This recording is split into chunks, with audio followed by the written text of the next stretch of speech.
सदर कारवाई ही जळगाव, धुळे आणि नाशिक ग्रामीण या 3 जिल्ह्यांची संयुक्त कारवाई झालेली आहे. जळगाव, धुळे आणि नाशिक ह्या जिल्ह्यामध्ये जे देशी कट्टे सापडलेले आहेत मागच्या काही काळामध्ये आरोपींकडून किंवा गुन्ह्यामध्ये, तर त्याच्यामध्ये असं निदर्शनास आलेलं आहे की मोठ्या प्रमाणामध्ये आणि जवळजवळ सर्व हे जे देशी कट्टे आहेत हे मध्य प्रदेशमधील उमरटी या ठिकाणावरून ते तिथले जे बनवणारे जे लोक आहेत त्यांनी बनवून इकडे विकलेले आहेत. त्याच्यामुळं नाशिक परिक्षेत्राचे विशेष पोलीस महानिरीक्षक संजय पुरे सरांनी सूचित केलेले होते की आपण एक संयुक्त सर्च मोहीम राबवावी जेणेकरून त्यांचं जे ओरिजिन आहे हे सगळं बनवण्याचं आणि आपल्याला जे काही संशयित आरोपी वगैरे आहेत ते आपल्याला ताब्यात मिळू शकतात.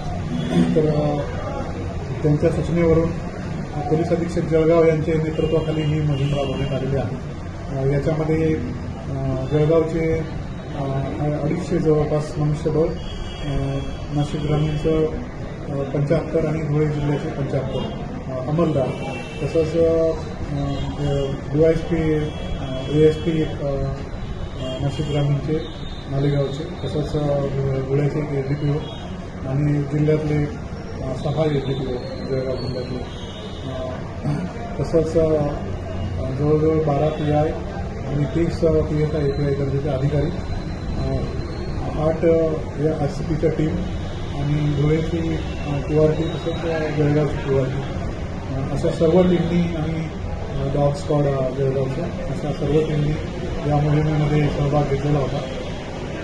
रात्री सर्वांना ब्रीफिंग करून 1 वाजता आम्ही सगळ्या टीम रवाना केलेल्या होत्या भरतीसाठी जळगाववरून आणि साधारण 3-3:30पर्यंत टीम पोहोचल्या आणि 4 आपण साधारण सकाळी 8 वाजेपर्यंत 4 तास ही सर्च मोहीम राबवलेली आहे. या सर्च मोहीम राबवत असताना आपण जवळपास 40-45 जे संशयित किंवा इसम होते त्यांच्याकडे आपण तिथे चौकशी केलेली आहे. त्याच्यातले 12 इसमांना आम्ही ताब्यात घेतलं होतं. त्यांचे डोजियर आणि त्यांचे सर्व इन्फॉर्मेशन फॉर्म वगैरे भरून घेतलेले आहेत जेणेकरून त्यांचा कुठल्या गुन्ह्यामध्ये सहभाग आहे का याची पडताळणी करता येईल. त्याचप्रमाणे ही कारवाई करत असताना आम्ही कॉर्डनिंग केलेलं होतं संपूर्ण गावाला. तर आपल्या चोपडा ग्रामीण पंचायतीच्या हद्दीमध्ये सदर जे कॉर्डनिंग केलेले होते आपण आपले RCPचे, त्यांना 2 इसम पळताना मिळून आलेले आहे. त्याच्याकडे दोघांकडे पण एक देशी कट्टा मिळालेला आहे, एक राऊंड मिळालेला आहे.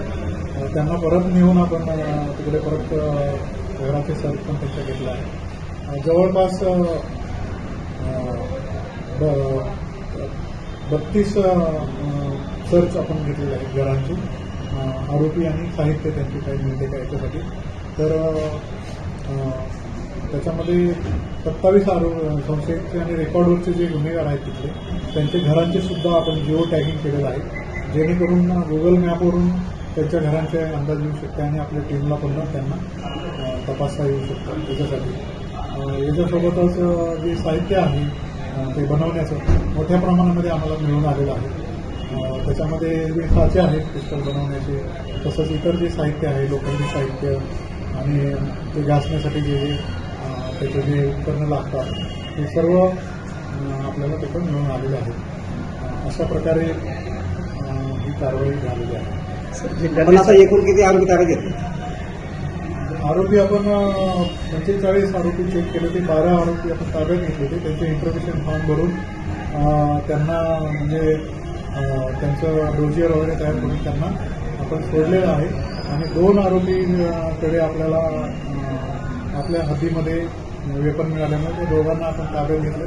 त्यांच्यावर दोघांवर पण गुन्हा दाखल करण्याची प्रक्रिया सुरू आहे. त्यांच्याकडे प्रत्येकी एक गावठी कट्टा सापडला, दोघांकडे एक गावठी कट्टा सापडले, एक गाव सापडले. सर, जिल्ह्यातलं सर्वात मोठा सर्च ऑपरेशन म्हणता येईल काय? जिल्ह्यातील सर्वात मोठा सर्च ऑपरेशन आहे का?